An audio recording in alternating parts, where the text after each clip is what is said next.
Colombia saca cuentas de su peor tragedia en lo que va del siglo. El terremoto del lunes deja cientos de muertos y destrucción, pero también la voluntad de un país para salir adelante. La prioridad para un recién estrenado gobierno colombiano, el rescate de los sobrevivientes, una tarea extremadamente delicada en lugares de muy difícil acceso geográfico. La Unión Europea activó el servicio de satélites Copérnicus para ayudar en las operaciones de rescate y de socorro. Soy Jenny Pérez, aquí en Berlín para Deutsche Welle. Destacamos.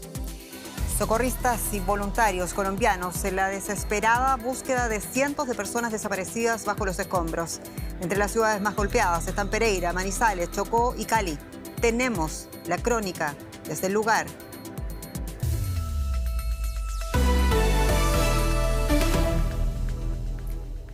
Cada minuto cuenta.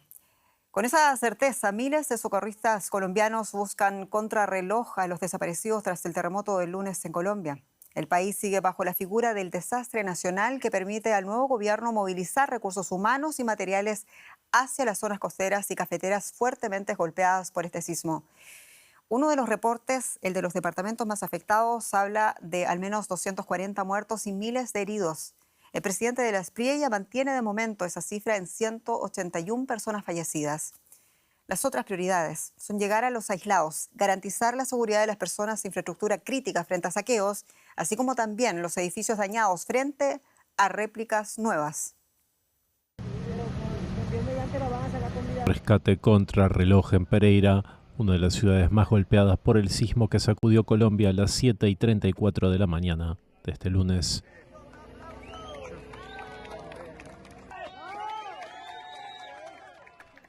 El terremoto tuvo su epicentro en San José del Palmar, en el departamento del Chocó, a una profundidad de 103 kilómetros y se sintió en buena parte del país, además de Panamá y varias provincias de Ecuador.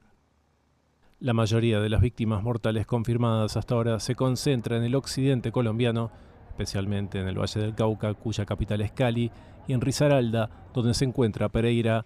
Allí los equipos de emergencia removían escombros a mano y con baldes en busca de sobrevivientes, mientras miles de personas afrontaban la noche sin suministro eléctrico.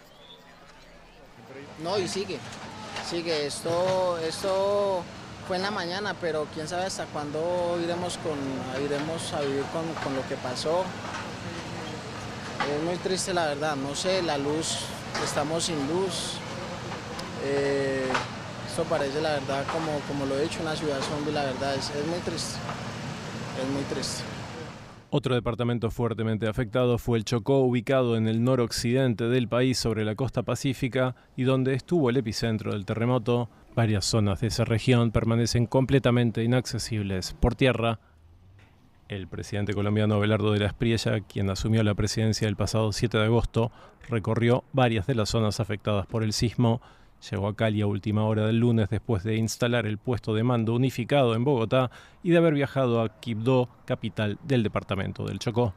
En el programa Actualidad en Análisis de Deutsche Welle, el periodista Juan Carlos Díaz subrayaba la importancia de llegar hasta las personas que permanecen atrapadas entre los escombros. En este momento lo que más se necesita es que los organismos de socorro den a conocer dónde están ubicadas las personas que aún están con vida. Eso es lo que más se necesita porque ha sobrado solidaridad por parte de los colombianos. Igualmente hay mucha ayuda por parte de la comunidad adyacente a estos sectores donde han sido derribados estos edificios. Comida hay demasiada, agua hay demasiada, alimentos permanentemente ofrecen a los socorristas y a las personas que quedaron sin techo. Se están habilitando unos albergues, unos coliseos y además hay unas zonas habilitadas para que estas personas que quedaron sin techo puedan pasar la noche. Ayer lo hicieron, pero la gente está bien, hasta el momento todo está bien, pero sí se requiere, por ejemplo, que los organismos de socorro actúen rápidamente porque cada minuto cuenta para que las personas que estén allá, que están al fondo, que estén en esa parte allá, en donde ustedes ven esas columnas de cemento unas sobre otras, que logren salir con vida. Eso es lo importante en ese momento. Están luchando minuto a minuto y el tiempo apremia. Eso es lo que más solicitan ellos. Los familiares solicitan es que saquen a sus seres queridos que se encuentran debajo de esas columnas de cemento.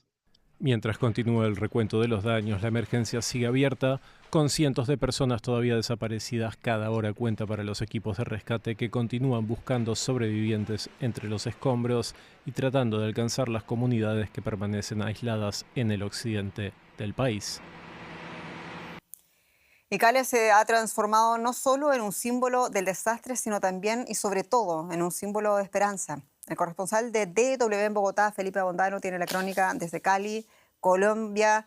Felipe, muchos saludos. Y son varios los milagros que ha visto Cali tras el terremoto y el último ha sido el de Diana, la mujer rescatada hoy con vida entre los pesados escombros de un edificio. ¿Qué nos puedes contar de ese momento?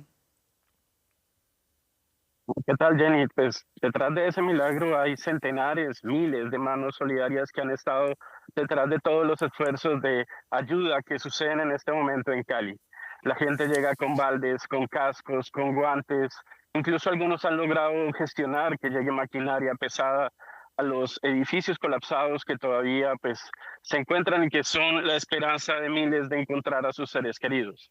En las últimas horas llegaron los equipos de rescate URSA de Colombia, que estuvieron antes en Venezuela, y traen perros de rescate que son la principal guía para todos los esfuerzos que se están haciendo en esta ciudad. Los perros están señalando algunos puntos donde creen que hay todavía personas atrapadas. Los voluntarios llegan y tratan de remover los escombros lo más pronto que puedan. Y finalmente, pues se obtienen a veces, muy pocas veces, algunas personas que han logrado salir con vida. Hablamos de más de 86 personas que han rescatado de los escombros, pero en Cali, solo en Cali, hay más de 188 personas desaparecidas. En la mañana también visitamos el hospital universitario, muy afectado por este terremoto. Los médicos insisten en entrar a una estructura que sin embargo tiene muchas grietas y es uno de los principales puntos de atención médica de la ciudad.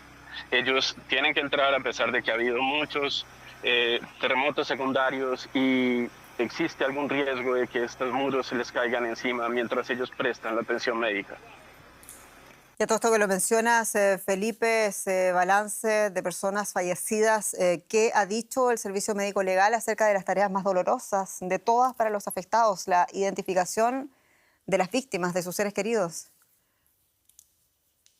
Bueno, son tareas que por las condiciones que tienen, lastimosamente los cadáveres que quedan de esta tragedia, pueden tardar meses.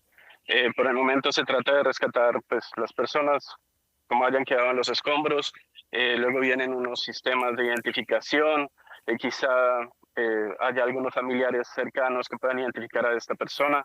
Incluso hoy en el hospital universitario donde se están tratando de buscar a 4 pacientes que están desaparecidos entre los escombros, encontramos familiares de alguien que estaba hospitalizado en el hospital y que llevaba apenas unos días, le habían hecho un tratamiento apenas de rutina, estaban estabilizando y pues amanecen con esta noticia, tuvieron la percepción de que lo habían alcanzado a trasladar, pero no fue así.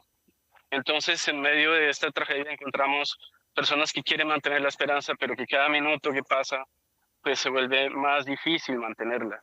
Estamos hablando que las 72 horas iniciales después de lo del terremoto son fundamentales para encontrar a quienes hayan sobrevivido y todavía estén atrapadas.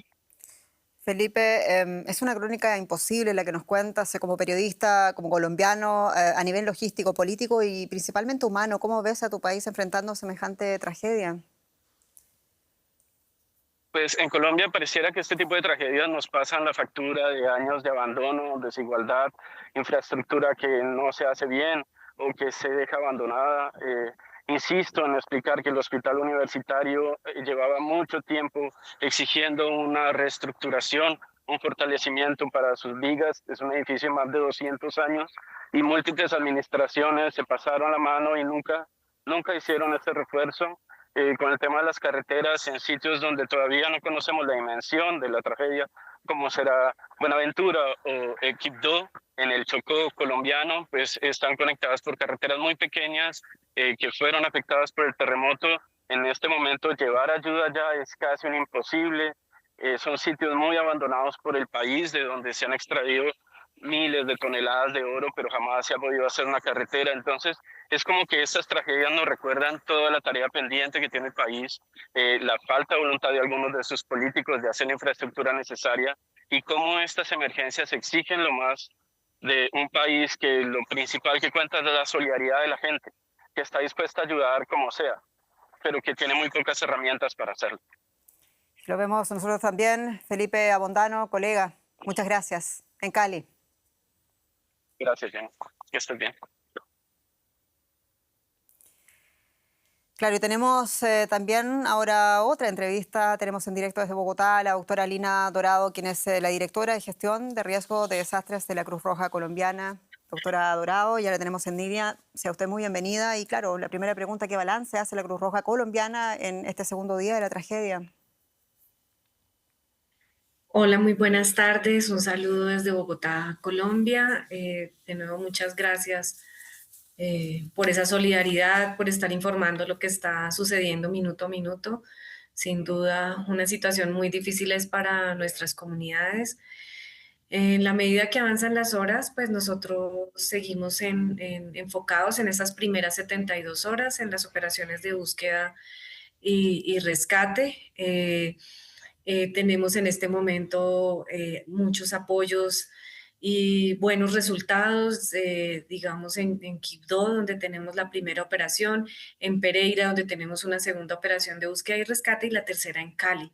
Entonces, seguimos apoyando con nuestros voluntarios socorristas, con nuestros grupos de búsqueda y rescate urbano que están preparados y que están apoyando a estas familias que han reportado personas desaparecidos.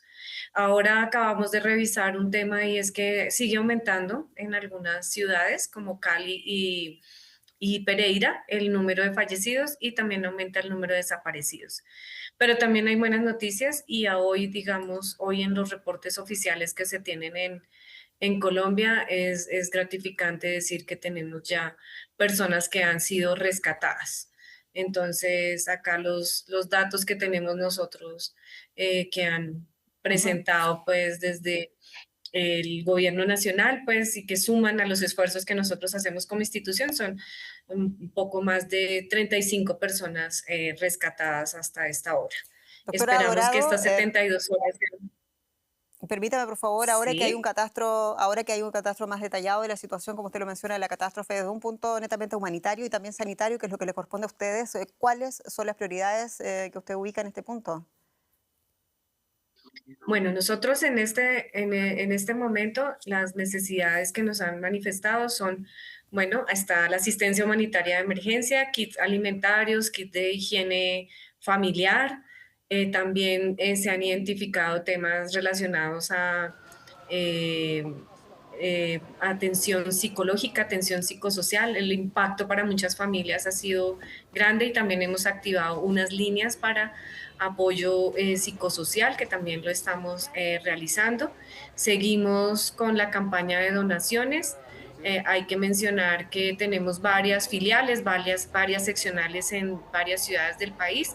La que queda aquí en Bogotá ha habilitado también unos puntos para recibir asistencia humanitaria de alimentos y elementos prioritarios y también elementos de higiene, alimentos y elementos de higiene personal.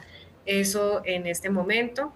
Hasta ahora no se ha planteado una necesidad grande en medicamentos, sí nos han planteado para apoyar hospitales generadores eléctricos. De hecho, nosotros enviamos uno a Risaralda, a la ciudad de Dos Quebradas, el día de hoy, entregamos esto al hospital. Hay problemas en ciudades como Pereira de fluido eléctrico, de señal de internet, entonces también esa es otra de las necesidades, conectividad para poder operar.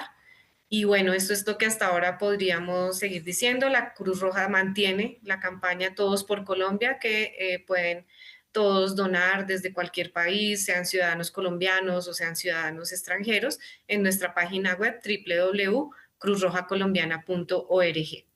Doctora Lina Dorado, directora de gestión de riesgos de desastres de la Cruz Roja Colombiana, muchas gracias. Un gusto, buenas tardes.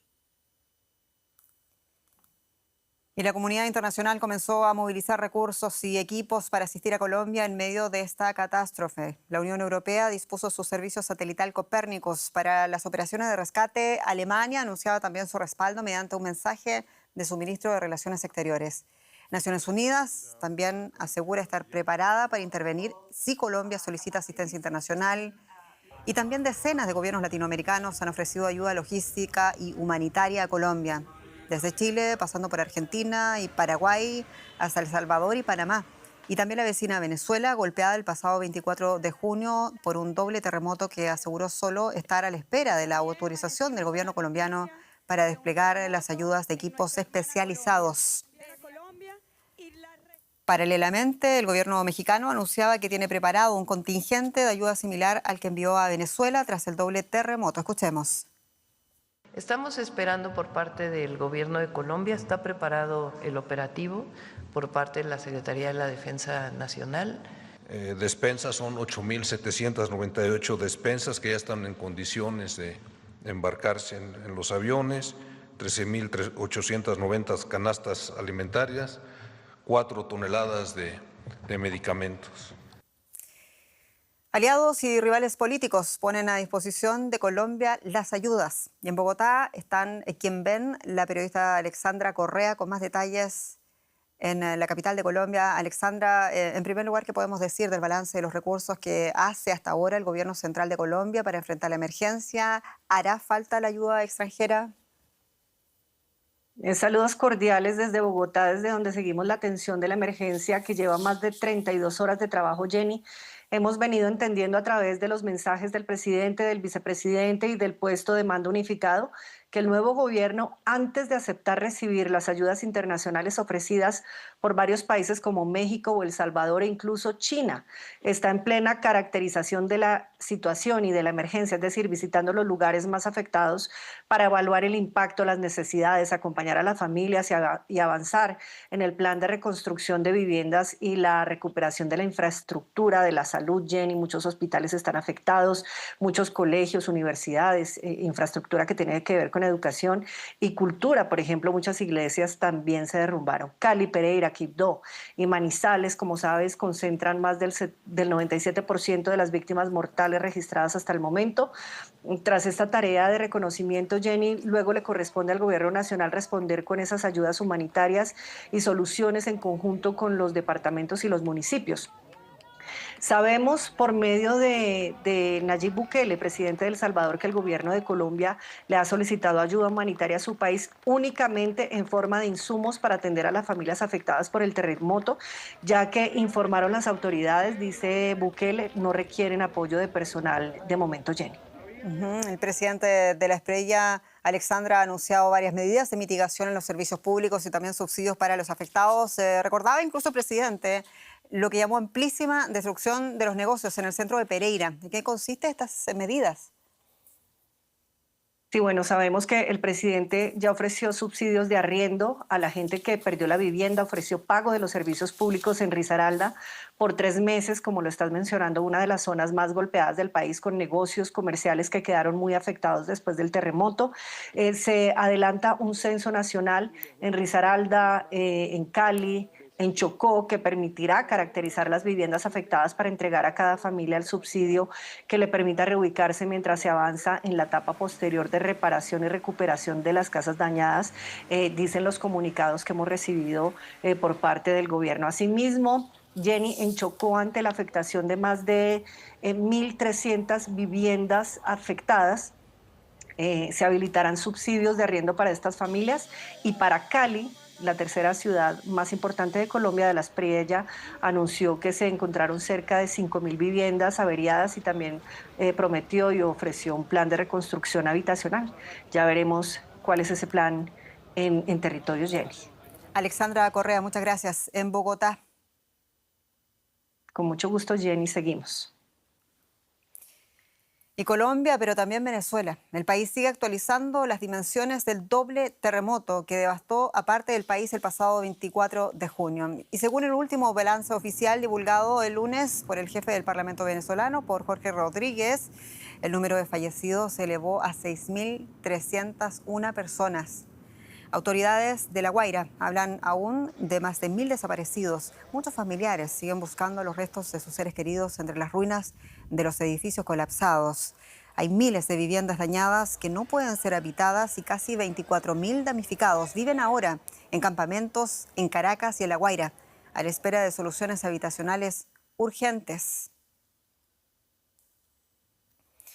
Vamos a cambiar de asunto, vamos a hablar de economía y finanzas y novedades también de los Estados Unidos con mi colega Andrés Blumenkrantz. Bienvenido. ¿Qué tal, Jenny? Vamos a hablar de NVIDIA. NVIDIA, la empresa más valiosa del mundo y el principal fabricante de chips avanzados para inteligencia artificial, ha alcanzado un acuerdo con 6 gigantes financieros en Wall Street para movilizar $500.000 millones que van a destinarse a financiar los centros de datos y las fábricas de microchips que sus propios clientes necesitan para utilizar los semiconductores de NVIDIA. El director ejecutivo de la compañía, Jensen Huang, confirmó memorandos de entendimiento con los fondos Goldman Sachs, Apollo, BlackRock, Blackstone, Brookfield y KKR. El objetivo es canalizar capital hacia la infraestructura de computación necesaria para desarrollar y entrenar sistemas de inteligencia artificial cuando gobiernos, empresas y startups aceleran la construcción de sus centros de datos. Sobre este tema nos va a aclarar el panorama, por supuesto, nuestra corresponsal en Nueva York, Ana Nieto. Ana, contanos los detalles de esta nueva vía de financiación de la capacidad de la inteligencia artificial. Sí, Andrés, como dices, estos memorandos de entendimiento abren una nueva vía de financiación para empresas que tienen elevadas inversiones de capital. Hasta ahora la inversión se había financiado con emisión de acciones, de deuda y con operaciones cruzadas entre empresas que habían sido muy criticadas porque creaban una especie de economía circular muy dependiente de la una de la otra. Ahora se abre esta nueva fase, con firmas de Wall Street que dicen que ofrecerán tasas atractivas para financiar estas inversiones que se van a evaluar una a una y siempre contando con el respaldo de NVIDIA para hasta el 25% de la operación, ya que los clientes de las firmas van a ser también los clientes de esta empresa de semiconductores. Las firmas de Wall Street titularizarán la deuda, es decir, van a crear activos financieros que van a colocar en los mercados para que vengan otros inversores a apoyarla. Este esquema de dispersión de financiación y riesgo se ha usado y se usa en muchas ocasiones, pero no hay que perder de vista que a veces se convierte en un riesgo que se materializa en una crisis. Ya ocurrió con las hipotecas en el año 2008. Y más allá de estas operaciones financieras, Ana, la inteligencia artificial está entrando en la banca y lo hace muy fuerte para atender sus operaciones, y la agencia Moody's ha visto graves riesgos en esta evolución. Cuéntanos cuáles son esos riesgos.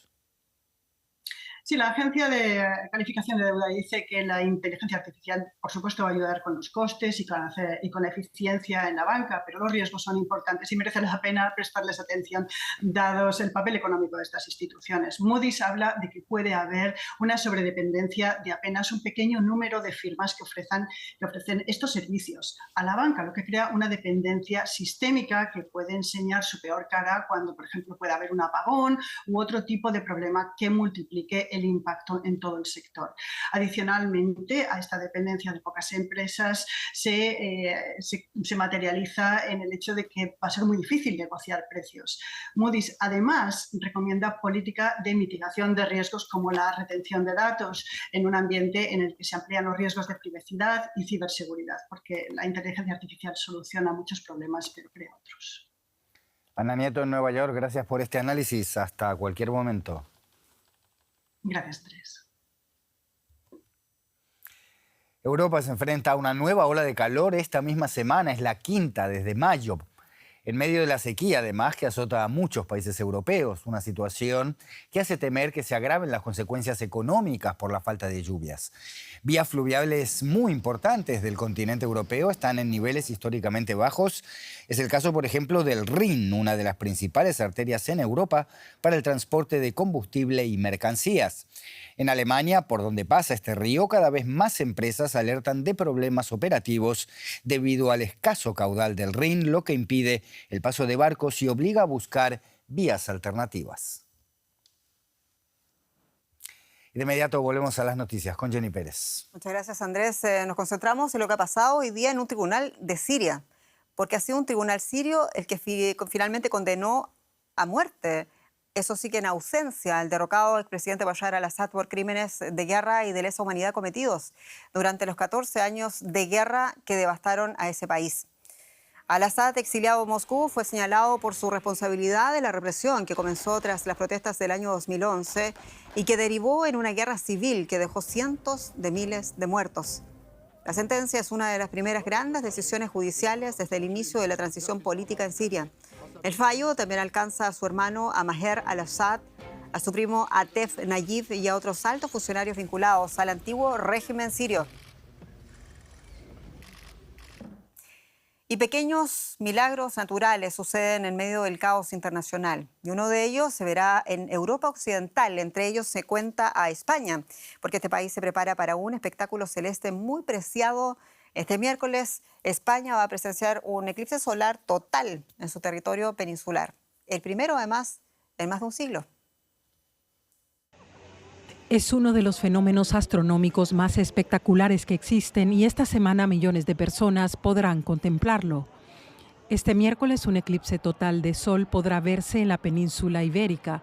La luna pasará directamente entre la Tierra y el Sol, bloqueando su luz. Esto hará que la luna proyecte una sombra sobre la Tierra, lo que provocará un breve periodo de oscuridad en pleno día. La fase de totalidad durará 2 minutos y 18 segundos. Se trata de un fenómeno muy poco frecuente.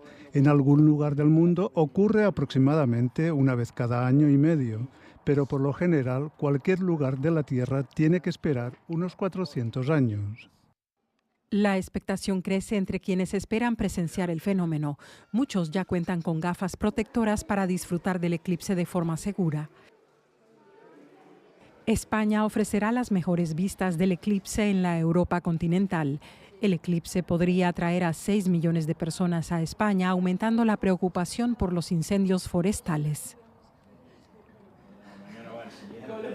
Protejámonos, protejamos a los demás, hagamos que la visualización de este primer eclipse dentro del trío de eclipse sea un momento histórico, un momento científico, un momento turístico en el que no tengamos que lamentar ningún tipo de daño, ni personal ni colectivo. Quienes vean el eclipse desde España podrán observar la corona solar, las estrellas y los planetas. El cielo se oscurecerá rápidamente incluso antes de la puesta de sol. El eclipse será parcial en zonas mucho más alejadas, desde Alaska y Siberia hasta Canadá, el norte de Estados Unidos y gran parte de Europa y África Occidental. Aquí nos despedimos, ha sido un gusto acompañarlos. Soy Jenny Pérez y esto es Deutsche Welle desde Berlín para ustedes. Gracias y hasta pronto.